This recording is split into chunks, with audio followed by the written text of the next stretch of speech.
여러분 안녕하십니까, 항실 변호사입니다. 지금 이 헌법재판소의 재판에 대해서 속속 이제 학자들의 견해와 그리고 언론사의 지금 기사가 쏟아져 나오고 있는데요.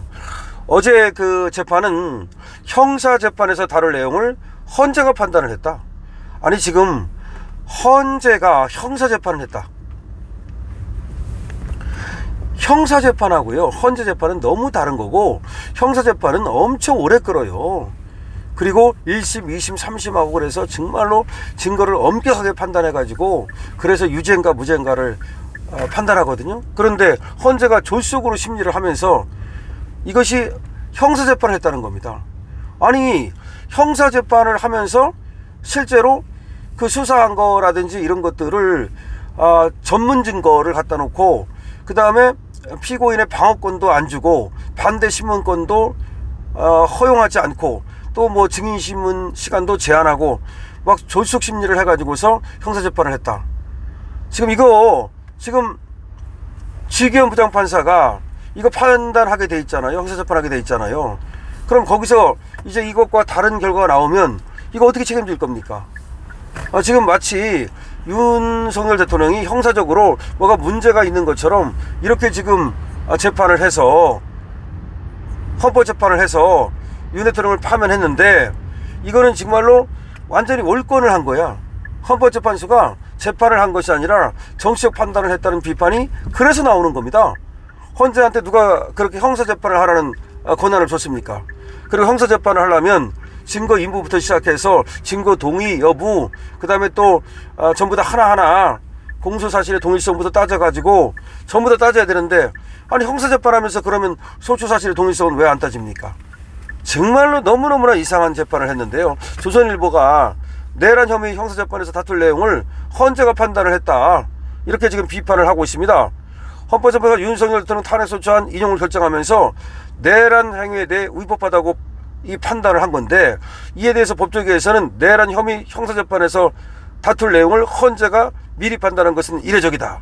그러니까 내란이라고는 안 했지만 우연적 행위 그래가지고 그 내란 혐의에 대해서 사실상 판단한 거나 마찬가지다는 겁니다. 이호선 국민대 교수는 이렇게 말합니다.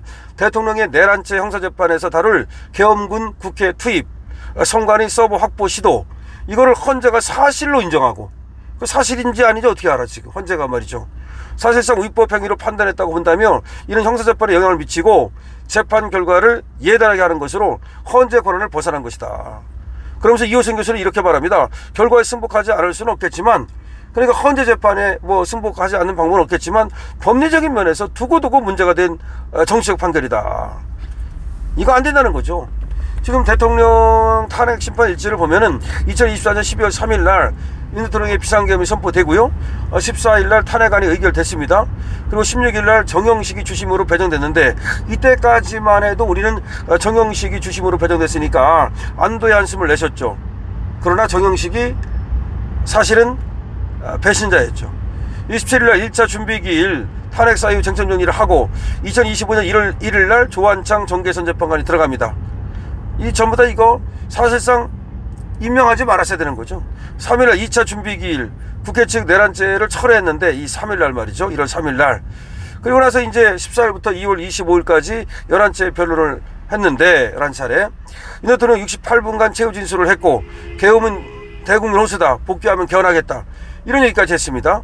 그리고 4월 1일 날 헌재 판결 및 선고기를 발표하고 4일 날 전원일치 탄핵 인용 결정을 내렸는데, 이 과정을 보면은 이거는 형사재판의 과정이라고 볼 수가 없어요. 그런데 형사재판을 한 거나 똑같다는 얘기죠. 헌재는 말이죠, 윤 대통령이 국회와 중앙선관위의 병력을 투입하는 행위를 지적을 하면서 우연 위법하다고 판단했습니다. 한 전직 근대 헌법재판관은 이렇게 말했습니다. 이 사람도 헌법재판관입니다. 비상계엄 당시 행위에 대해 상당히 구체적인 언급이 있었다며 전 대법원장, 전 대법관을 체포할 목적으로 위치 확인에 관여해 사법권 독립을 침해했다, 끄집어낼 대상은 국회의원이라고 해석될 수밖에 없다 등 사실관계가 명확하지 않은 부분을 굳이 왜 언급을 했느냐. 그 판결문에 말이죠, 대법원장하고 대법관을 체포하라 했대. 아니 진짜 대법원장하고 대법관을 체포하려고 했는지 안 했는지, 그것도 윤이 시킨 건지 아닌지 그걸 어떻게 합니까? 결국은 이걸 넣어가지고서 윤을 나쁜 사람 만든 거거든요. 아니 전 대법원장, 전 대법관을 체포하려고 그랬다. 또 뭐 국회의원을 끄집어내라 그랬다.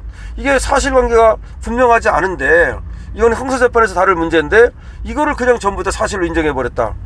탄핵심판 청구와 같은 사유로 형사소송을 진행할 경우 탄핵 절차를 멈춰야 한다는 의견도 있다. 왜 그런가요? 안 압니까? 왜냐하면 형사소송에서 한 거를 갖다가 정말 나중에 탄핵재판에서 갖다 쓰는 건 되지만 탄핵재판에서 어떤 결론이 났을 때 진짜 재판을 해봤더니 그게 아니다 그러면 그걸 어떻게 그 피해를 보전할 겁니까? 그렇기 때문에 원래는 형사재판을 그럼 기다려서 그 다음에 했어야지. 지가 왜 형사재판을 합니까? 내란 여부는 형사재판에서 사실관계가 확정된 뒤 탄핵심판을 진행하는 게 맞다. 근데 헌재가 법을 무시하고 결론을 낸 것이다. 헌법재판소법이 탄핵심판 청구와 동일한 사유로 형사소송이 진행되고 있는 경우 재판부는 심판 절차를 정지할 수 있다고 규정한 거는 왜 그렇게 한 거냐? 그거는 그만큼 형사소송 절차를 기다려서 그거를 헌법재판에 갖다 쓰는 게 맞지, 헌법재판을 자기들 멋대로 형사재판하지 말라는 거예요. 헌재는 작년 4월 고발사주 의혹으로 재판을 받던 손준성 검사장에 대해서 탄핵심판 절차를 정지했거든요. 근데 왜 윤 대통령 안 해줍니까? 그래서 한 법전이 이렇게 말합니다. 대통령 탄핵심판을 대법원 확정 판결 때까지 기다릴 수 없었겠지만 막 시작된 재판에서 다룰 내용을 헌재가 세세하게 언급한 것은 아쉬운 부분이다. 왜 그런지 모르겠다. 반면 탄핵 여부를 가리려면 내란 관련 행위에 대해 판단이 필요하다는 의견도 있지만 이거는 전문 법칙이라든가 이런 것들을 확실하게 적용하면서 해야 되고, 그 다음에 수사 중인 기록을 갖다 쓰지 말라. 그런 걸 지키면서 했다면 모르지만 수사 중인 기록을 갖다 썼지 않습니까? 이미서리가 맘대로. 이거는 헌법재판소법을 어긴 거잖아요. 정말로 이해할 수 없는 그런 지금 판단을 했다. 그러니까 헌재가 형사재판에서 다룰 내용을 자기들이 판단했다. 헌재가 헌법재판을 한 게 아니라 형사재판을 했다는 비판이 지금 쏟아져 나오고 있는 것입니다. 정말 이번 판결은 목적을 정해놓고 윤 대통령 파면이라고 하는 그 목적에 다른 여러 가지를 갖다 꿰어 맞춘 것이라고 밖에 볼 수가 없고 정말로 잘못된 재판이다라고 다시 한번 얘기하지 않을 수 없습니다. 여러분 많은 댓글을 달아주시기 바라고요. 이런 영상이 여기저기 또 좀 퍼져나가야만 그래야 우리 국민들이 이 재판의 문제점을 확실하게 인지할 수가 있습니다.